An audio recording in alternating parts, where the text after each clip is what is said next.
Okay, well, welcome and thank you for joining us tonight as we continue the guest speaker series at the Pennsylvania College of Art and Design. My name is Elena Coates and I'm the Director of Exhibitions.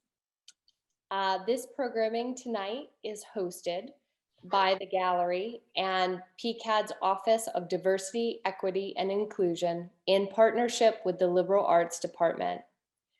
First, I would like to formally state our recognition, gratitude, and appreciation to the Indigenous people of this land and the enduring relationship that exists between the Indigenous peoples and their traditional territories in which PCA&D is located. Our formal statement, including the many diverse First Nations of this territory, can be found in our chat box. Second, I want to let everyone know that we're taping tonight's lecture for the college's archives. And please feel free to use your icons button and the chat box to raise your hand and ask questions after tonight's presentation. We'll have an open Q&A. I have had the pleasure of working with Michael Martínez on a number of occasions, and I have enjoyed watching their practice evolve and gain substantial recognitions. Martínez studied intermedia art at the Pennsylvania Northwest College of Art in Portland, Oregon. An award-winning multimedia artist, they have exhibited both nationally and internationally. In 2019, they had a solo exhibition at Albright College's foyer gallery with Nobody Truly Lives on Earth, and their work was included in some nationally recognized exhibitions, including Trans-American Gender Identity Appearance Today at the McNay Art Museum, and Right Here, Right Now, San Antonio at the Contemporary Arts Museum, Houston. It is my pleasure to introduce to you, please give a warm welcome to Michael Martínez. Hi, everyone. Thank you all so very much for tuning into my talk. I'm so very excited to be here with you all this evening. And I'm so very thankful to Elena Coates for approaching me to be a part of this exciting series. I first had the pleasure of meeting Elena here in San Antonio, Texas, some 5 years ago.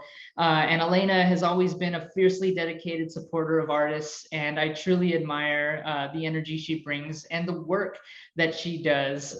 So thank you very much, Elena. Always appreciate you.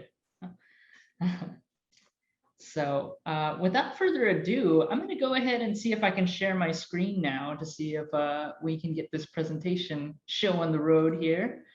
All righty.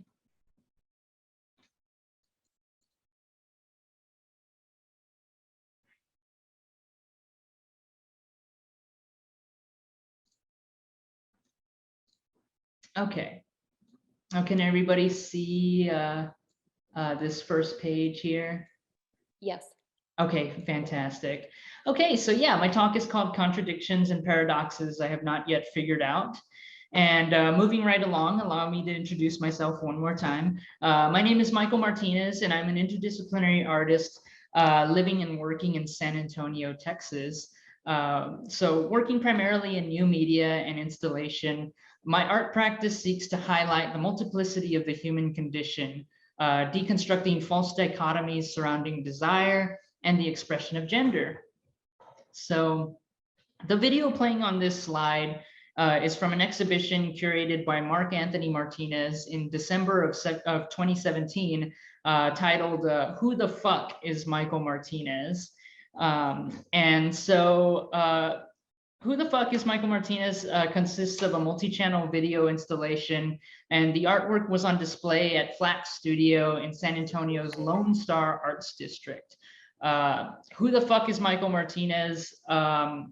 So Who the Fuck is Michael Martínez initially began in late 2013 as a series based on Instagram, wherein my original intent was to upkeep a form of conceptual exercise following the conclusion of my studies at the Pacific Northwest College of Art in Portland, Oregon. So I attended PNCA from 2009 to 2013, majoring in intermedia with focuses on animation and printmaking, So given my major, my classes were very heavy on theory, and I developed an introspective practice, keen on examining the power of media and my relation to it, but also my consumption of it. So to quote Malcolm X, if you're not careful, the newspapers will have you hating people who are being oppressed and loving those people who are doing the oppressing.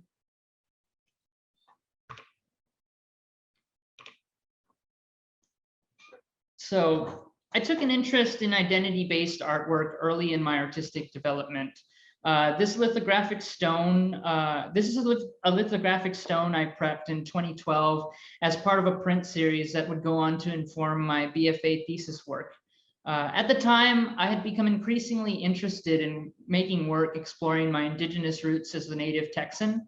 So my family has been in Texas since before it was Texas and before it was Mexico. So note, just a little note, I flipped the image to make it legible for the purposes of show and tell in this presentation. The piece consists of a stereotypical dream catcher encircled by the words, "Catch your own damn dreams." So moving to the Pacific Northwest College of Art, moving to the Pacific Northwest at age 18 was quite a culture shock, but not in the way that might be immediately apparent. Yes, the demographic differences between San Antonio, Texas, and Portland, Oregon are vast, yet identity is very complicated. It's complex. So when looking at the numbers comparatively, San Antonio and Portland are actually not so dissimilar. So despite being a majority minority city, San Antonio is not a diverse place. The city is segregated very starkly along racial and economic lines. People of Mexican American ancestry make up the majority of the Latino population, and they occupy offices, hold positions of power, and it is very clear whose neighborhoods continue to be historically neglected, over-policed, and bear the brunt of gentrification today. So suffice to say, I didn't grow up speaking Spanish in the household. It was something that was never passed down to me. My family's historical narrative is one of survival through assimilation and erasure. So I didn't grow up singing along to corridos recounting cultural feats of valor, nor did I celebrate Day of the Dead. And I held a deep internalized racist aversion towards cultural imagery that had always felt reserved for tourists.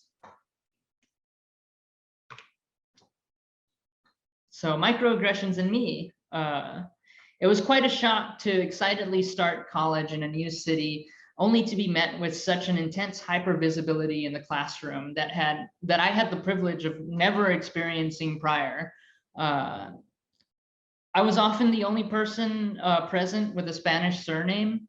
Suddenly I found myself being unwillingly cast into the role of a cultural ambassador, navigating the expectations of my white classmates and a handful of my foundation professors as well, actually.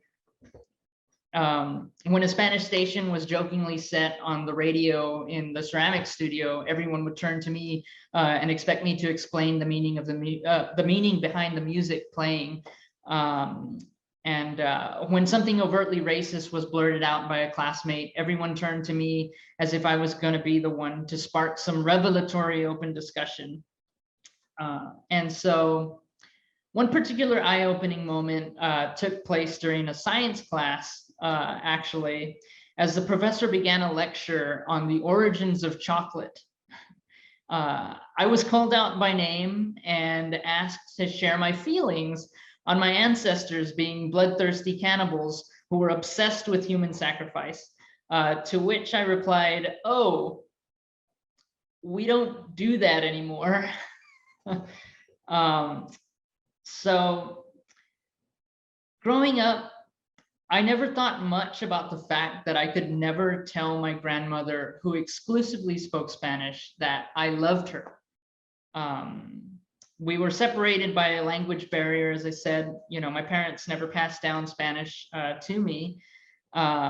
it was sort of deemed as a means for them to, I guess, you know, increase chances of opportunity for me, because the Southwest and Texas in particular has a rampant history of English only laws that came about during the turn of the 20th century.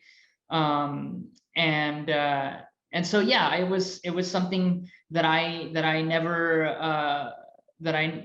got the chance to experience. This whole other way of expressing myself and my love for my family, it was effectively just, you know, cut off. And so this image is my earliest Instagram photo, and it's of me giving my school's banner the finger. So the works of James Baldwin are immensely important to me. I particularly appreciate the way he succinctly expresses the cognitive dissonance in realizing that images do indeed have power, and it matters who plays the hero. It matters who plays the villain, because optics carry weight. And images really do come to shape identities, culture, and as art makers, we must understand this and do our part to challenge ourselves to be skeptical of certainty and go through processes of unlearning in order to better ourselves and to better our practice and to better communicate with our audiences. Because as much as we like to imagine that our audiences are these narrow, targeted groups, I mean, no, your audience is everyone. Your audience is whoever walks into the gallery any given day. Your audience is someone, I mean, I don't know what the situation is with your classes at the moment, but you know, if you were to put, you know, some of your work up in the hallway, that would, whoever passes by would be your audience of that, for that day. And so I'd just like to go ahead and share this quick little clip of this lecture by James Baldwin. And the moment you are born, since you don't know any better, every stick and stone and every face is white. And since you have not yet seen a mirror, you suppose that you are too. It comes as a great shock around the age of 5 or 6 or 7. To discover that Gary Cooper killing off the Indians when you were rooting for Gary Cooper, that the Indians were you. It comes as a great shock to discover that the country, which is your birthplace and to which you owe your life and your identity, has not in its whole system of reality evolved any place for you. So just briefly, just checking in, was that audio, was that audible for y'all? Perfect. Okay, thank you so much. Alrighty. This is my first time being on the presenting end of a Zoom meeting, so. So moving right along. Oops. So moving right along, Stephen Bender's Greasers and Gringos is another important piece of literature that illustrates the connection between media and legislation. So the book begins with an examination of media campaigns villainizing Black and Latino youth culture in the 1940s. Bender charts how stereotypes in films and other racist imagery led to the criminalization of fashion sensibilities held by Black and Latinx youth of the day, which in turn perpetuated the prevalence of anti-loitering ordinances, English-only laws, and literal fashion police across the southwestern United States. So in this slide is an example of some young men who were, I believe these were young men who were rounded up on charges related to a case called the Sleepy Lagoon trial. It happened in California. I can't remember exactly what date it was, but it kind of sparked this national spotlight on Black and Latinx youth. Of course, the most visible thing during this time in the 40s was their elaborate dress, and oddly enough, anti-zoot suiter media would label them as fascists because they were dressing in these elaborate suits, you know, and it was seen as this mode of subversing, I guess, rationing for materials during the war effort.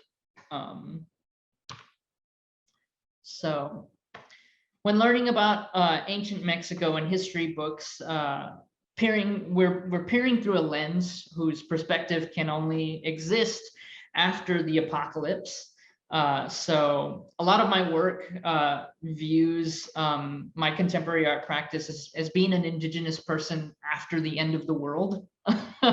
I'll elaborate on that later. But yeah, you know, we can't look at ancient history in Mexico without being cognizant that we're looking through a very specific perspective.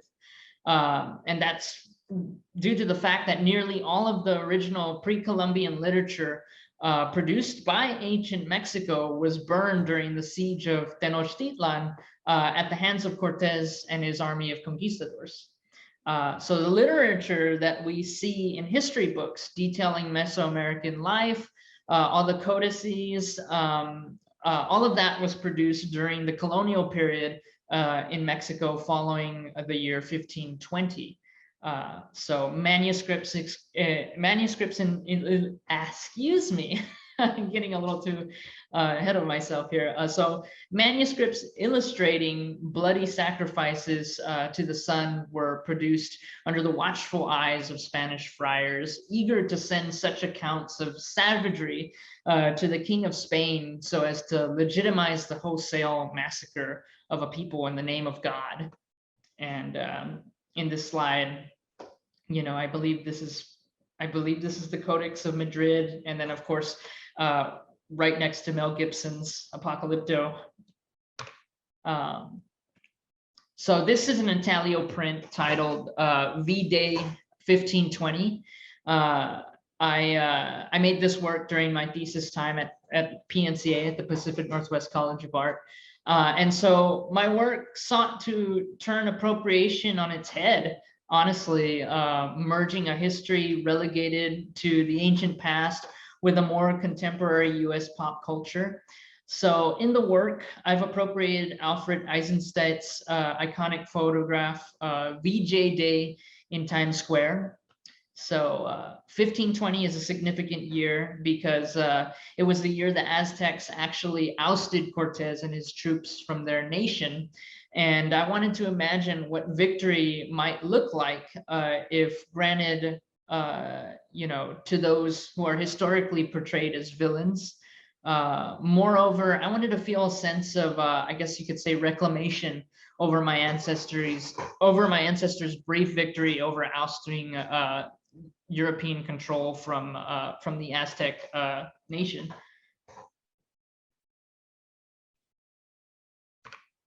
So that said, it's important that we always go back to the media that we consume.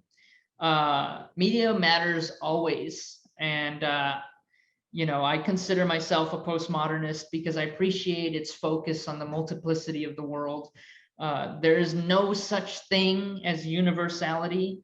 There is no single grand meaning to life, and there is no voice that is the voice.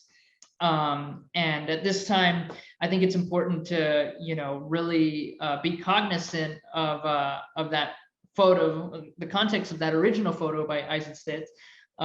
So Greta Zimmer Friedman was the woman in the photo, and she's spoken up about the interaction in interviews, and you know, it wasn't her choice to be kissed that day. Her account is of her being, you know, essentially just assaulted by a man in the street. So again, as art makers, I think it's always important that we remember that images always have a voice and images always have power.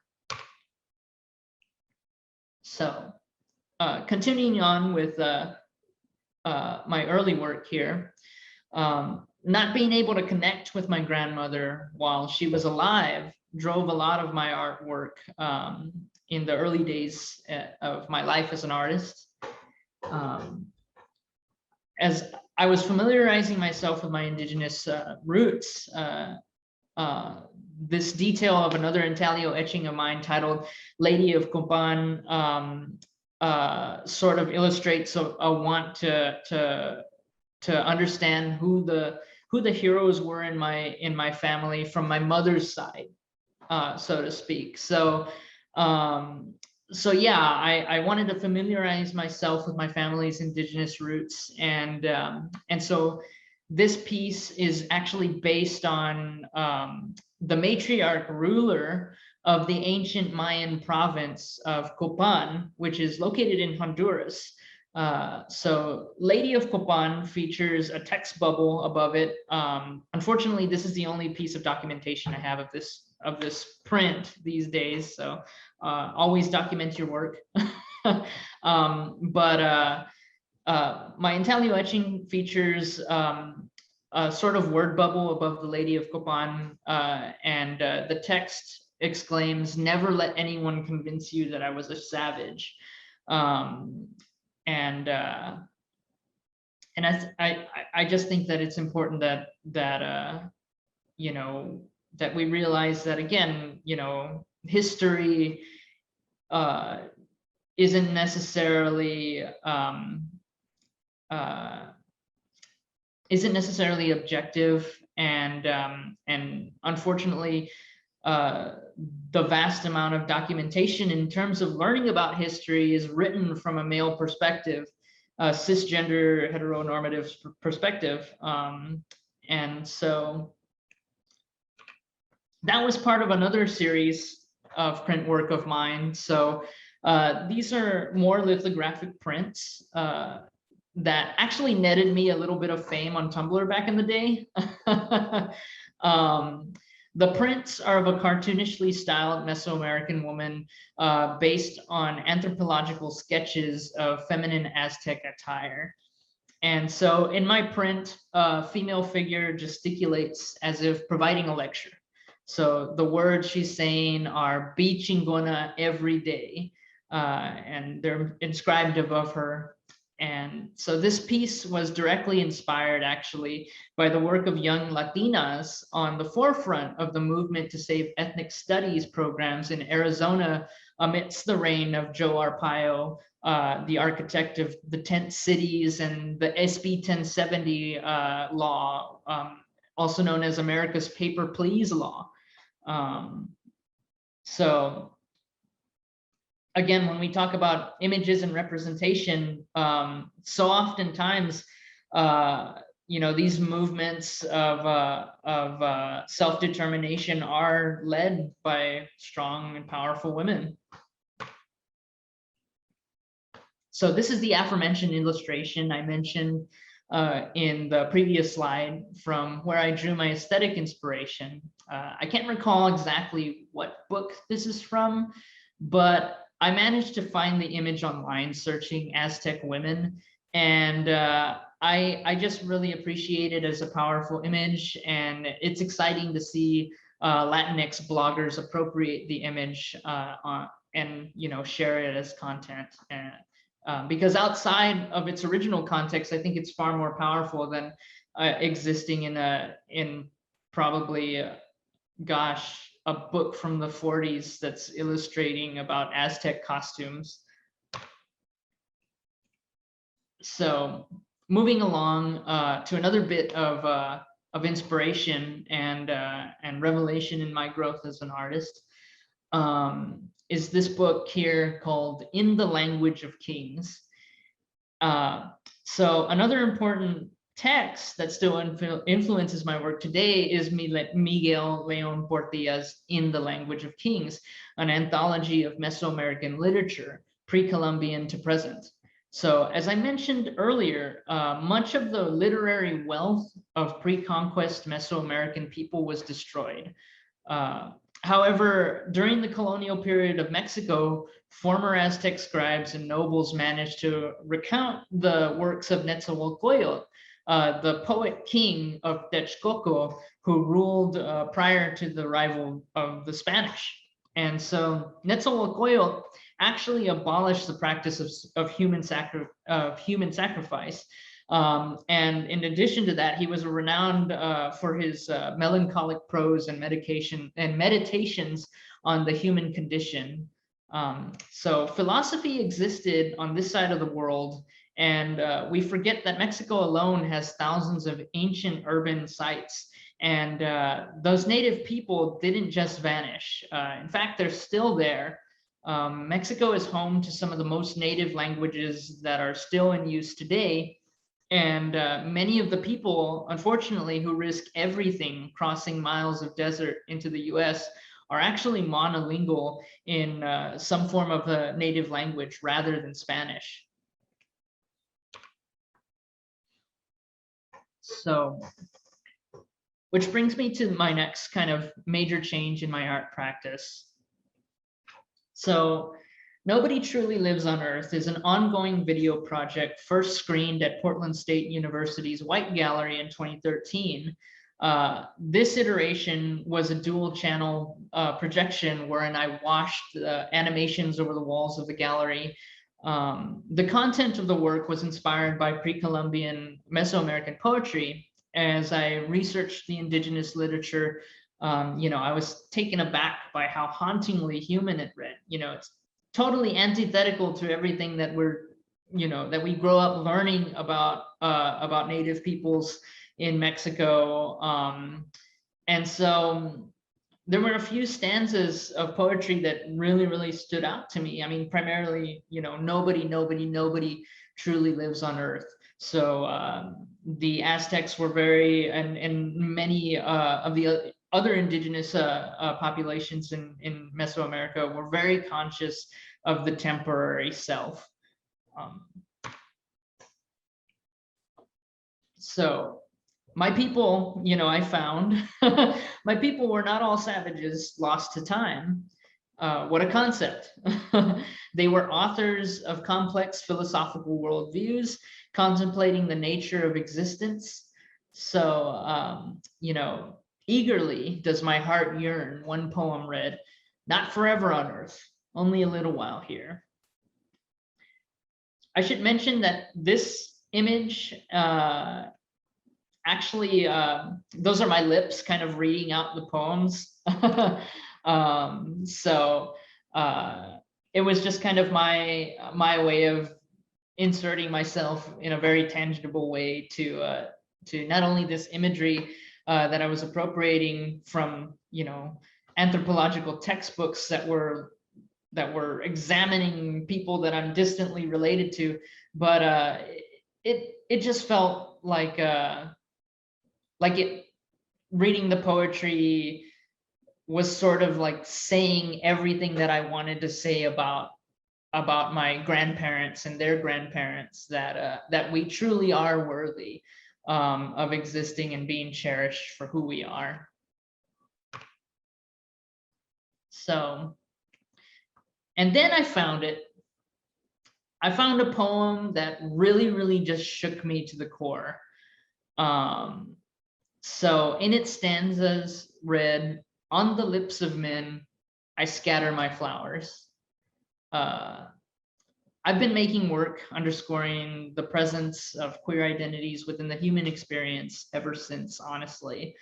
The full poem just kind of speaks of an attachment to Anahuac, which was the ancestral land of the basin of Mexico. It was the world of the Nahua people and the Aztec people, and so I thought it was really, really beautiful that literally they described, they didn't have a word specifically for art, but they would describe the creative practice as flores y canto, so flowers and songs. And so I thought this line in the poetry was absolutely beautiful. The notion of scattering poetry, scattering creativity, and how direct it is. I mean, I scatter on the lips of men, I scatter my flowers. It's really, it's really I mean, it's really a perspective that isn't really granted to the Aztecs in particular. I mean, they're kind of viewed as this hyper macho society and what have you. And so this is an iteration of Nobody Truly Lives on Earth. It was featured in Elena Coates' 2017 curation of the 22nd annual Young Latinx Artists Exhibition at the Mexicarte Museum in Austin, Texas. So the video plays on racist tropes of ancient aliens. So I'm actually just going to play it and then I'll explain it. I hope the audio sounds okay, but here goes.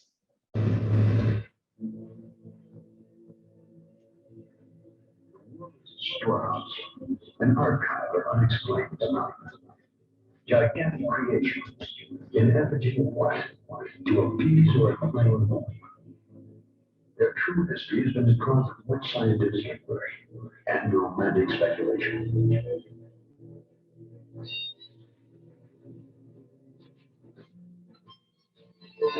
They say relate the history of ancient people. Statements to the scope of their awesome powers. Folk legends surround their origin. Strange stories of gods have appeared riding across the skies in flaming chariots of light.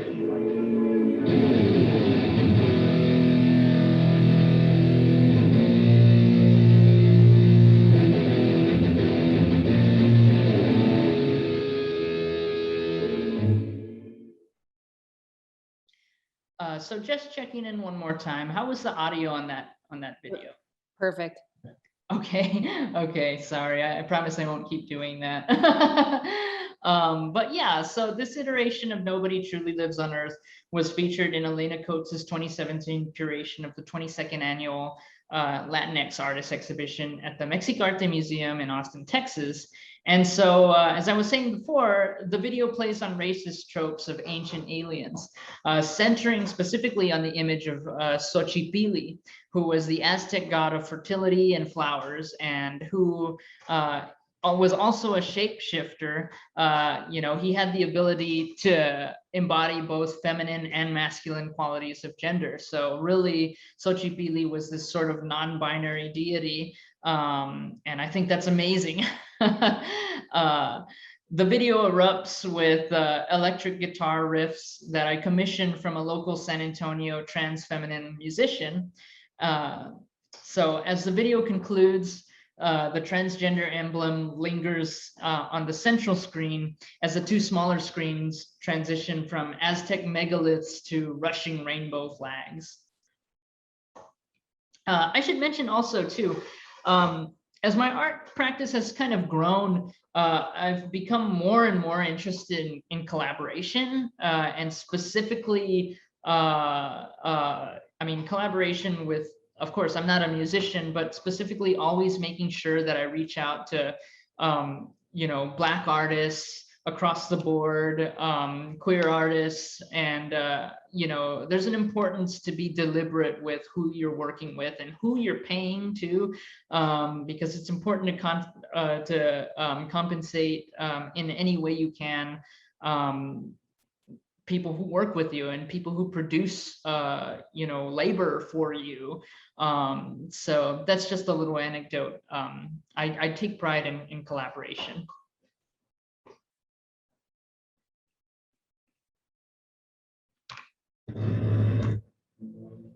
Explain it again. Sorry about that. So moving along, I've always appreciated this quote by German playwright and poet Bertolt Brecht. So art is not a mirror with which to reflect reality, but rather it's a hammer to shape it. Bertolt Brecht was a German playwright and poet who fled Nazi persecution, and his literary works are also another avenue of influence that I draw from. So Courageous was another artwork included in Elena's curation of YLA 22. Flanking my setup of monitors was an installation consisting of a handmade 30-foot pride flag bursting through a closet door. Its slats, you know, suspended along with the flag in an energetic kind of explosion. It was deliberate. So it was a deliberate choice, actually, to reference the Philadelphia Pride flag, which in 2017 introduced to quite a bit of backlash, I might add, black and brown stripes to the traditional rainbow motif.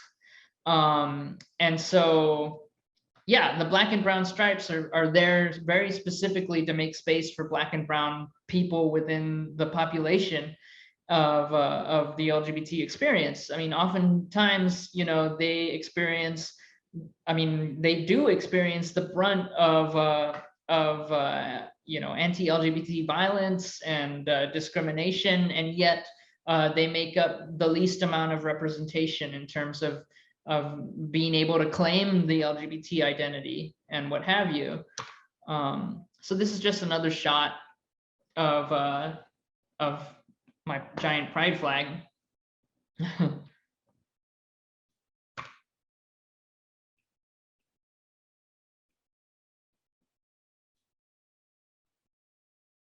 So this piece in particular right here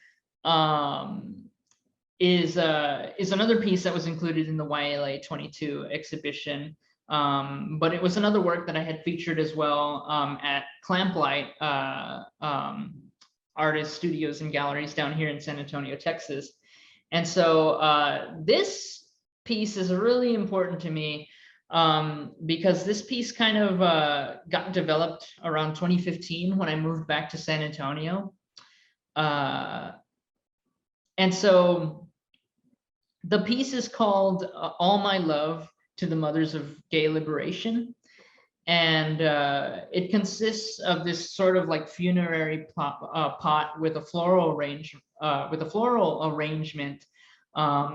A brick is, you know, front and center within the floral arrangement, referencing Marsha P. Johnson, specifically the Black trans woman who threw the first brick in 1969 during the siege of the Stonewall nightclub.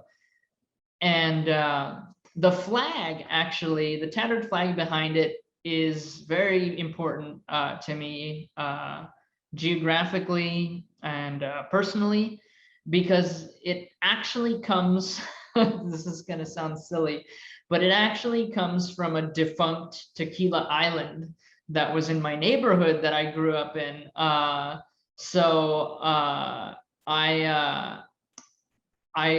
remember immediately after I moved back to San Antonio, and mind you, I had only come out to my family in 2015 at the age of 24. And so being in a new city, I mean, yes, I'm from San Antonio, but I didn't necessarily, you know, grow up gay here. And being in a new city and just sort of seeing this abandoned gay bar just sort of, you know, with a pride flag still out front, flying every day, you know, going through the wind and in the rain, through storms, and getting tattered, was really, you know, quite something to see, until one day, you know, I noticed that the flag wasn't there anymore. And my brother and I were driving by, and I saw that it had fallen and it was on the street. So we really quickly just kind of, you know, parked and pulled over, and I jumped out and I scooped up the flag from the curb. And so I'm really, really happy to sort of have this little bit of San Antonio gay history be present with me and be part of my art making materials.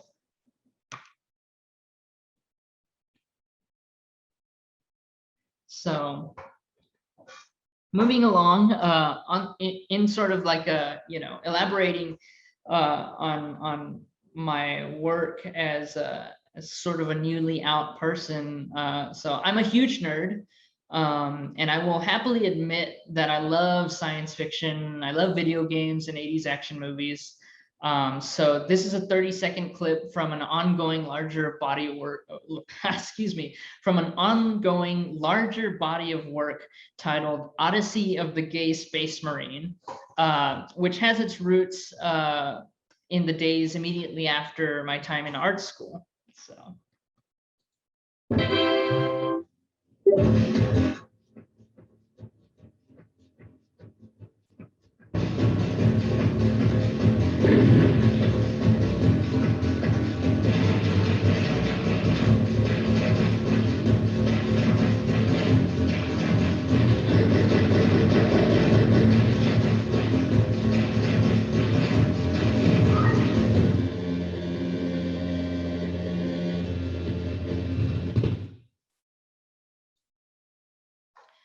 So this particular piece marks an important shift in my mode of making, but also in my personal growth as well.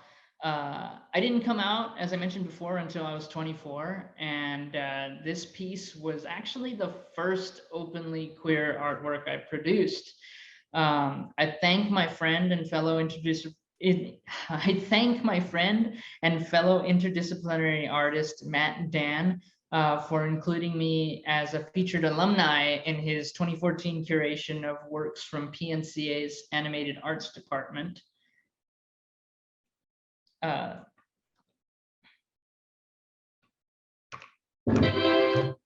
Sorry.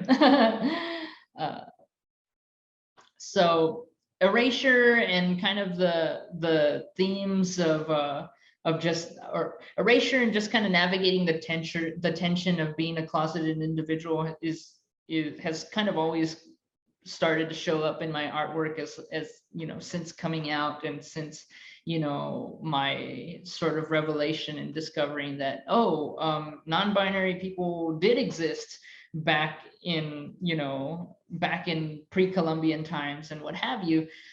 So this work specifically featured recently as part of the McNay Art Museum's 2019 banner exhibition, Trans-American, Gender Identity Appearance Today.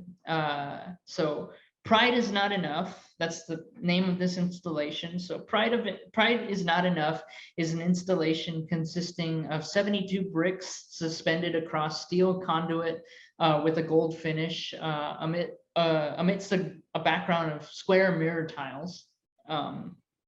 In this piece, the number of bricks included in the installation is very important. It's very important as 23 bricks account for the victims of anti-trans violence in 2018, while 49 account for the victims of the Pulse nightclub massacre in 2016.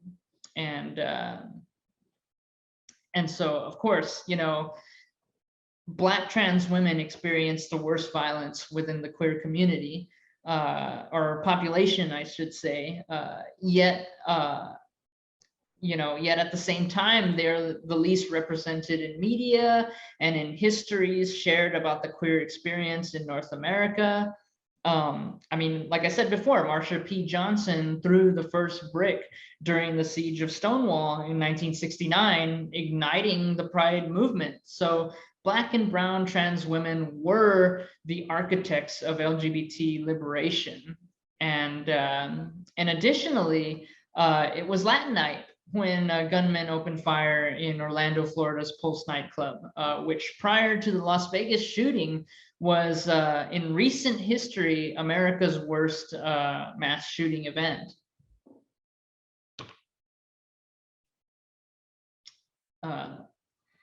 So moving on, this triptych has sort of featured across multiple museums. This particular piece of documentation was taken during the YLA 22 exhibition curated by Lena Coates. As I said earlier, I take a lot of pride in collaborating, and so this piece is called Muy Valiente, translated from Spanish. It's very simple. It just means very valiant. And so I wanted to make this piece because immediately after moving back to San Antonio, Texas in 2015, it was kind of eerie not having, you know, this loud presence of trans individuals within my immediate community, like I had when I was going to art school. Much of my community was made up of trans masculine, trans feminine folks and non-binary people as well. And so to suddenly be back in Texas and to have this whole like voice that I had grown, you know, to expect and to love, and to just be there, like, and to find it suddenly gone was really, really shocking. And so, you know, I wanted to make work that, you know, explicitly, you know, made the case that, you know, yeah, that trans people do exist in Texas. In fact, Texas hosts one of the largest populations of trans people in the US. And so anyway, going back to explaining the piece, so these are framed chest binders, which were generously given to me by the GC2B clothing company, which is a trans owned clothing business. And they sort of specialize in these undergarments. They produce these undergarments called chest binders.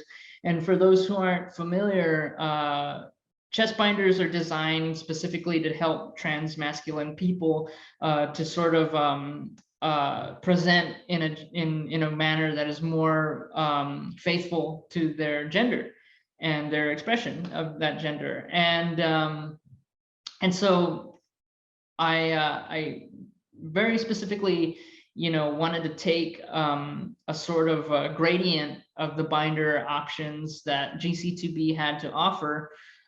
So I wanted to just really, again, underscore that, you know, that at every level within the LGBT population, Black and brown people are present.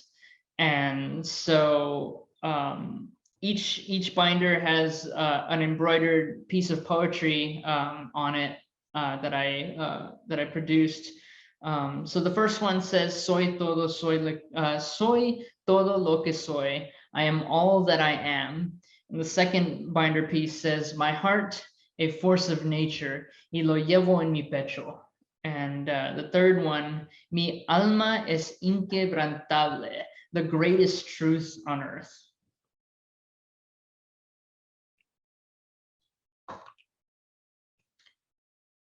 So this is another piece. Text is a huge part of my work, and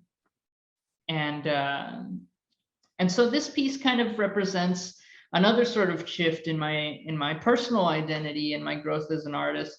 So this piece is simply called They, Them, Theirs, and it's a text piece, site-specific work that was featured at the Contemporary Arts Museum Houston as part of their Right Here, Right Now San Antonio exhibition in, I believe, 2018. So the text reads, Latinx, a poem, they, them, theirs, not yours, yours, yours.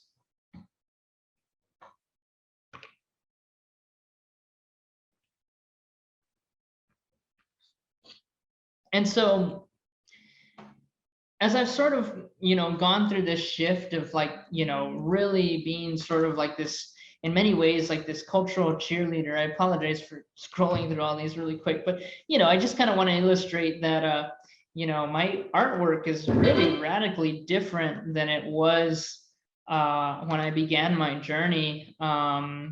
These days, I'm less and less interested in actually appropriating you know, native imagery, just because these days I like to consider myself more so, I mean, a citizen of the world, really. I even find terms like Latinx and Chicanx to be a little bit not enough for me these days, because I feel like those terms don't really honor the third root of, I guess, specifically for me, this sort of indigenous / Mexican American ancestry. That third root being Black people. So the Chicano movement sort of has this history of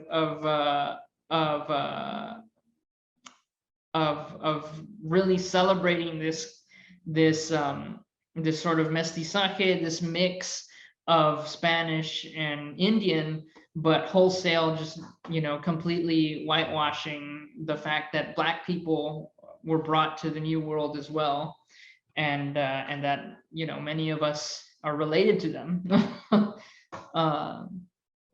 And so, what's next in my artwork? I'm kind of really going back into looking at science fiction again. So I'm really interested in actually kind of making art in this mode of escape, because I feel like going back to the consumption of media, my original line of inquiry as an artist, like queer people and people of color across the board just have never been able to see themselves as protagonists. We're always kind of, performing in an ocular tube, decomposed and rearranged for, the entertainment of Hollywood, of a white audience, or, we're either the villain or the sidekick, or we die.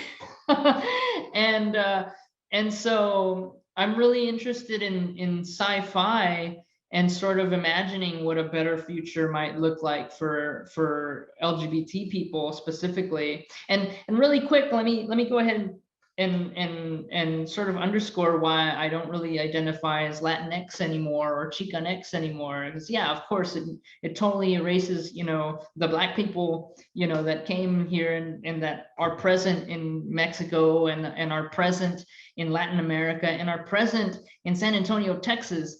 And so I appreciate just calling myself non-binary, because I feel like it ties me to the alphabet soup, the LGBT alphabet soup. And for me, that's more valuable because I know the history of the alphabet soup. And I know that I wouldn't have, the ability to be proud if it weren't for Black trans women.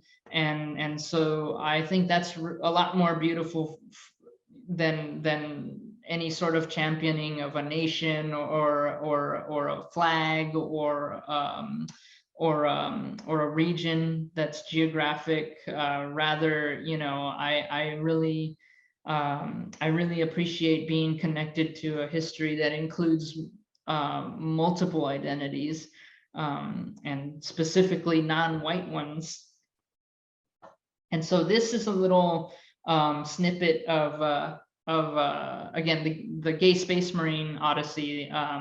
This is episode 6 in that series. So.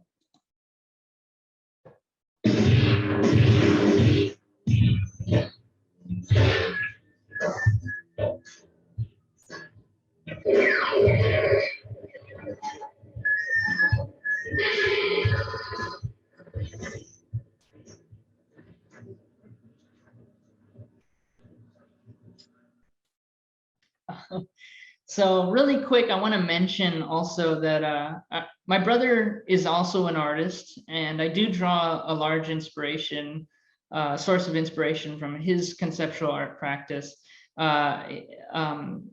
He, for a while, he was making artwork that was very decidedly, post-white.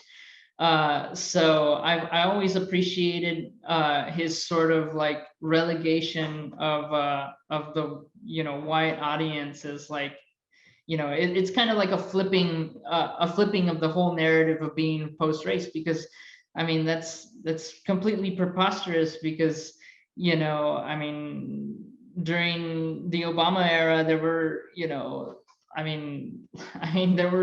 racism didn't disappear, and Trump didn't start racism, or issues with police brutality. And so anyway, imagining a better future, like I want to imagine a world where the hetero lens isn't the norm, and where the where the white lens isn't the viewpoint for navigating a world or the universe. And so and so in space, everybody knows you're gay. And so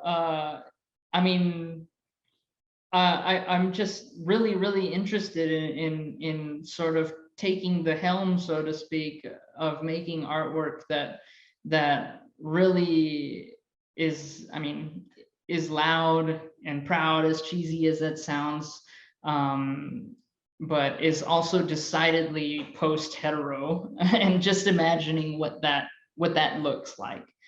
And there's a fair amount of playfulness to that as well.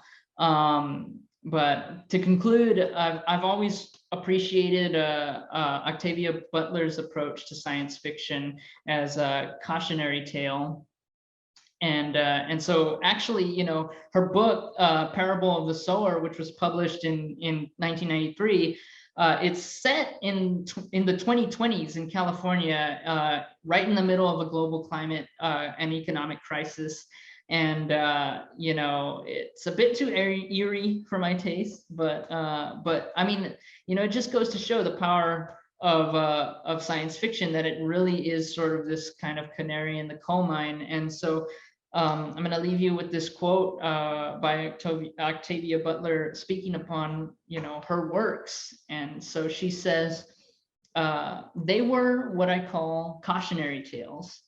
If we keep misbehaving ourselves, ignoring what we've been ignoring, doing what we've been doing to the environment, for instance, here's what we're liable to end up with. So, all righty, and that concludes my little presentation. Thank you all so much for tuning in. I'm really excited and happy to take any questions that y'all might have about my work. But thank you again so very much for joining me, and I hope you enjoyed it. Thank you so much, Michael. This has been fantastic for not only catching up in projects that you're doing, but also great memory lane with the slideshow that you presented with some projects that we've worked on together. So I'm so grateful for your sharing your journey with us here at PCA&D.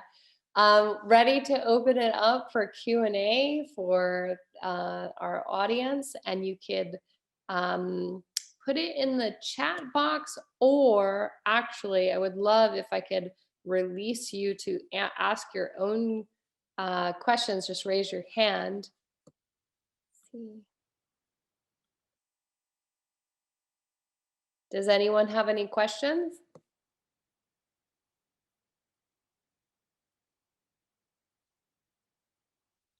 Okay, let me start it off. So what are some of the projects that you might have on the future post when we ever get it back to normal in some way? Or have you already started working on some things that you are planning on doing in 2021 or beyond? Yes, actually. So I'm really interested in getting into metal sculpture. I just went to the scrapyard recently, and I found a big old hunk of rusted sheet metal that I want to make a sculpture out of. So I'm kind of teaching myself how to weld right now. But the piece is kind of sort of in the vein of my interest in sort of making space for specifically transmasculine folks in San Antonio, Texas. And so the notion is, or the idea behind the work is that it's this sort of big square facade with welded etchings that are indicative of the post-surgery scars that transmasculine folks often get to, you know, sort of be themselves in a more direct way. And so the piece is called Man of Steel, and I'm honestly just trying to sort of find find avenues to just sort of really underscore that you know, that trans people specifically exist in San Antonio, Texas, and I'm hoping that, you know, by making work that's visibly about like a trans experience, I'm hoping that that sort of encourages people to sort of be a little bit more open and comfortable in coming forward, and just, you know, I just want to make the world a little bit safer and better for them. That makes sense. Oh, actually, and I'm just seeing in the text box here, so let me go ahead and read this really quick. So is there history of the LGBTQIA plus narratives in science fiction, or is that something you find yourself having to set out on alone at this point? You know, I'm sure there are anthologies of like LGBT science fiction writers. Actually, I'm interested in looking into Octavia Butler's professor, her teacher, but he actually was a Black gay, or is a Black gay science fiction writer, and he's been writing for a very long time, and I believe he's still alive. But yeah, I mean, right now, I honestly should say that for me, in terms of literature, I've always been more drawn to like history and nonfiction. So yeah, it's always exciting finding more stories and perspectives to engage with. I'm also really quick gonna read this question in the text box. So, how do you begin your projects? So that's a very good question. So I feel like my art practice as a conceptual artist isn't necessarily the same as like more traditional artists, like a painter or an illustrator or designer. As I said before, I'm a conceptual artist, so my practice is very much based in research. And honestly, whenever I start a new body of work, it's always with a sort of like thesis, or sort of what if, or a challenge posited to myself, in addition to you know, my potential audience members. So I hope that clarifies that.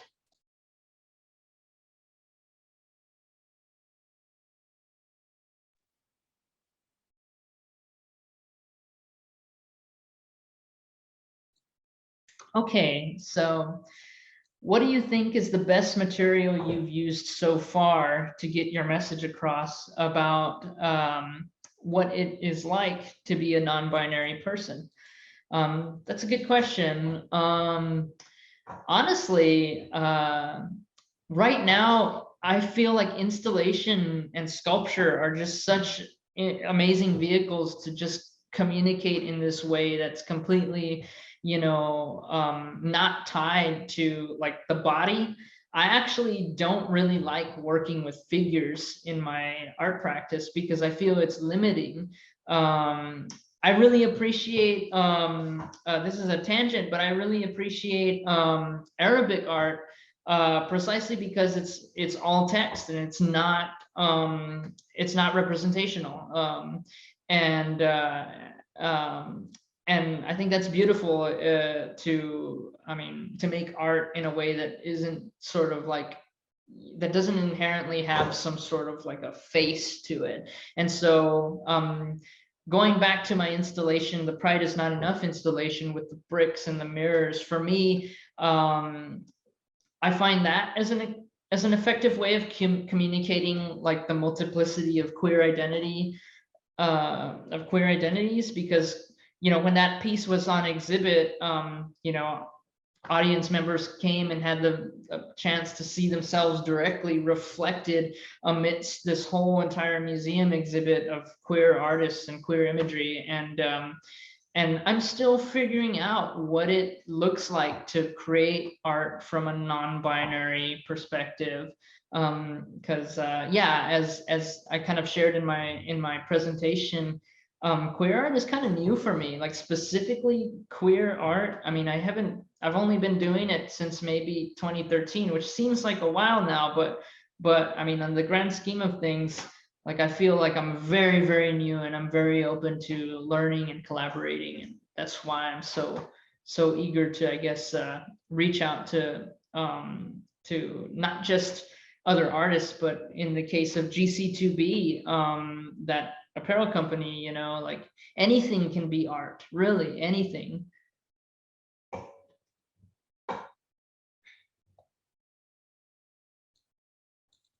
So how do you gather your materials for installation?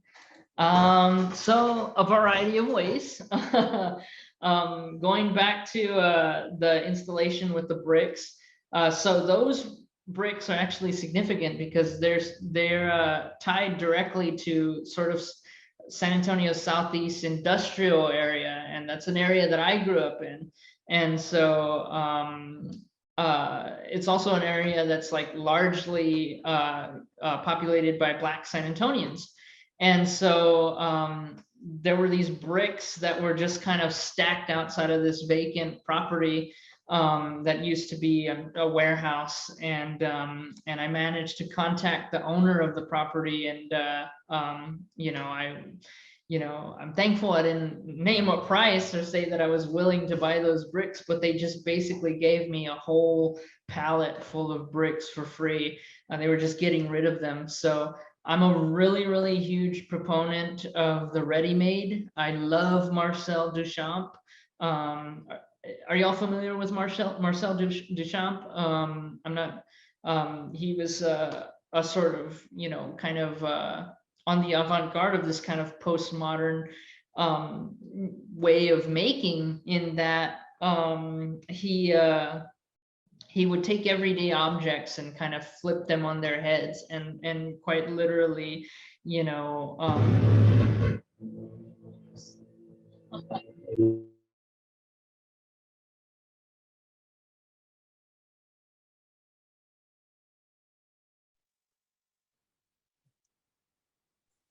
sorry about that. My building is haunted and my presentation started playing again. But suffice to say, yeah, yes, the toilet guy. Yes, exactly. Yeah, I love ready-mades, and I love working with materials that are accessible and that are around me and that are cheap. Even in my video practice, actually, I don't use Adobe After Effects or Adobe Premiere. All my programs that I use are free programs. I use specifically Hit Film Express, and it's like, since I've been using it, I mean, I have no reason to go back to Adobe Premiere, because I don't want to pay for a subscription, and it's just as powerful. In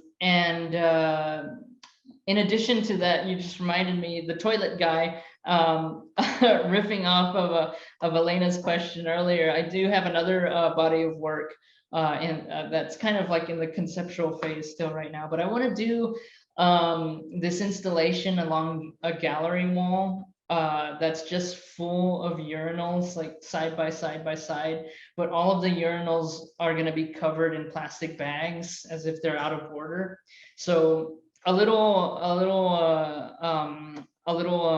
detail about myself. For a while, I was a maintenance technician at an art museum, and so I'm familiar with what it takes to replace, those kind of fixtures, and how often they go wrong, and how often they're, just sort of abused. And so I want my piece to be called "Maintenance Has Been Notified," because I mean, urinals are really kind of hilarious. I mean, literally, they're so incredibly wasteful. There's an entire industry for creating this fixture that's designed to do one thing, and oftentimes people just destroy them.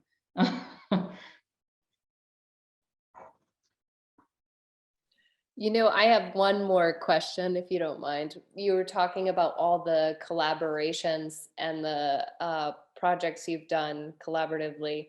Do you have any tips for emerging creatives on how to go about finding artists to partner with? Absolutely. So, gosh, it's kind of difficult now in the age of a global pandemic. So you can't really participate in an art community the way that you used to be able to, but hopefully that'll change very soon.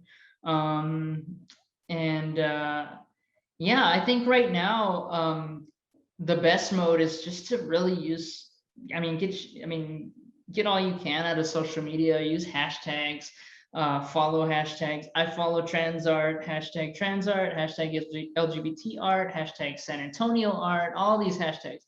Don't be shy. When you approach, I don't know, your favorite artist or an artist that you're following, be respectful,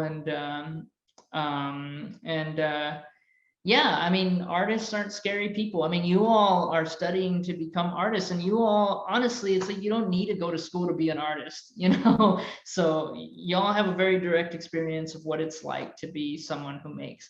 So yeah, have a website. That's a big part of it too. Of course, websites, are pricey. So like in substitute, Instagram is a wonderful platform because it's all images, and because it does directly connect you to, a built-in audience. And yes, exactly, shoot your shot. Yeah, when I reached out to GC2B, that clothing company, I just looked up their website, and I just filled out their contact information form and sent them a message and said, hey, this is my project. This is a mock-up. This is the artist statement. Would you all be interested in collaborating with me? And really, you'd be surprised how many people want to participate in be a part of your art making process. Because really, art is a democratic thing. Everybody has the ability to make it, and why shouldn't we want to feel comfortable in just helping each other out and growing together? One of the amazing aspects of PCA&D is they have a student-run space, core gallery. So although the rest of the world has shut down for exhibitions, even the main gallery at PCA&D hasn't shut down, but we're closed temporarily to outside viewers. Core Gallery has been able to run and operate with a fast rotation of exhibitions that's been able to provide students with a space to document and experiment and exhibit, and then have their work be shown. So I know from the PCA&D perspective, that is a strong aspect of the going to art school during a pandemic, because it definitely has been a challenge, but there definitely is a lot of silver linings that we can find. How is everything in San Antonio? Because you're largely open, are you not, for as far as pandemic purposes go? Are the art organizations having open receptions, and can people see work still, or is it mostly online? So before I go ahead and touch on that, I want to kind of go back to the notion of collaboration and stuff, and just contacting, your fellow artists. You got to remember too that your teachers are also often fellow artists and fellow curators. and they have resources and information that they are eager to give you. Elena, I never had the chance, I never had the pleasure or the privilege of having Elena be my teacher, but you know, all of my teachers that I had, so except for that one science teacher that I talked about in my presentation, I still keep in contact with all of them. I mean, I really, really, truly do love and value them and their connection, and they still kind of, you know, chime in and help me brainstorm from time to time. Going on to elaborate, I guess, on the whole situation down here in Texas, it's thankfully, it's not as scary as I thought it was going to be, because a lot of like small businesses and museums and galleries are very adamant about maintaining a mask mandate, you know. And so, like, you know, I mean, at the museum actually that I work at, we still require guests to have a mask, and we still, as far as I know, we still take their temperatures and stuff. But yeah, you know, just be safe if you're gonna go out, and you know, if you go to an opening. I mean, there have been a few outdoor openings that I've had the privilege of seeing, but you know, I mean, just keep your mask on, limit your indoor time. But yeah, I mean, I mean, a pandemic isn't going to stop art, you know. It's happened before. Yeah, just keep making and It's been a pleasure. This has been so fun. I've really enjoyed listening to your the story of your practice and where you've been and where you're going. And thank you so much for sharing that story with us here at PCA&D. For all of you who are joining us from outside of the PCA&D community, please follow us on our website and on social media so that you can see what the next guest speaker events are and the next online exhibition programming we'd love to share with you. So thank you again to everyone who's in attendance, and thank you to our fantastic guest speaker, and have a wonderful night.